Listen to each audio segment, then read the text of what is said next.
Students, what's your well that happened moment in the classroom? It was one of those slow mornings in high school physics, the kind where everyone is waiting for the teacher to show up, and the hum of low conversations fills the room. Our classroom was set up with the usual rows of desks, the blackboard at the front, and a couple of science posters peeling off the walls. The clock was ticking, and students were half-heartedly fiddling with their phones or chatting quietly, just trying to pass the time. Suddenly, the door opened without the usual creak, and in walked another physics teacher from a different class. He was one of those guys with a quiet charisma, the kind who didn't really fit the typical teacher mold, more laid back, with a subtle grin like he knew something we didn't. In his hands, he was carrying a bowling ball, the kind with shiny, polished surface and a few finger holes. Everyone turned to look, eyebrows raised, already intrigued because, honestly, what was a bowling ball doing in a physics classroom before class even started? He smiled and asked casually, "Do you guys think I can dribble this?" The room was silent for a beat, then a few nervous chuckles. We all looked at him incredulously. Dribble a bowling ball? It seemed impossible. Bowling balls are heavy and hard. They don't bounce like basketballs or tennis balls. The very idea was absurd. But he didn't wait for an answer. With surprising agility and confidence,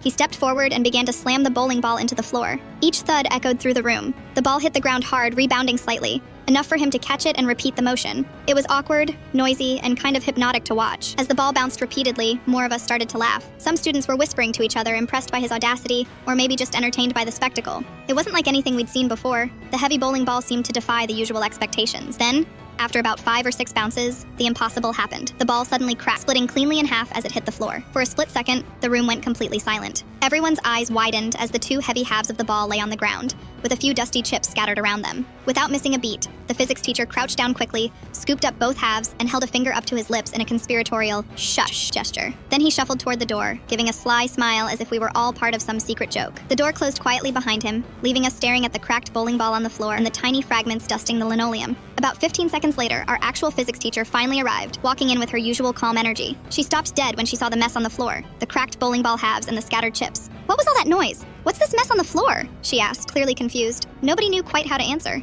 There was a pause. Then someone whispered, another teacher was here? And he was dribbling a bowling ball." Her eyes narrowed suspiciously. "A bowling ball? Dribbling a bowling ball? Are you serious?" The room broke out into laughter, the absurdity of the situation sinking in. Our teacher shook her head, half amused and half exasperated, but she didn't say anything else. Instead, she swept the pieces off the floor and gave us a look that said, "You're all in for an interesting day." That morning, the cracked bowling ball became the unofficial mascot of the class. We all remembered it as the day when physics became a little more unpredictable, when a teacher took a ridiculous idea and made it happen, even if it ended with a bowling ball splitting in half. It wasn't just a funny story to tell later. It was a moment that broke the monotony, reminded us that sometimes school isn't just about textbooks and formulas, but about the unexpected chaos that happens when people push boundaries just for the hell of it. And for a while, that cracked bowling ball was proof that even in a classroom full of rules, weird things can happen. And sometimes you just have to watch the impossible happen right in front of you.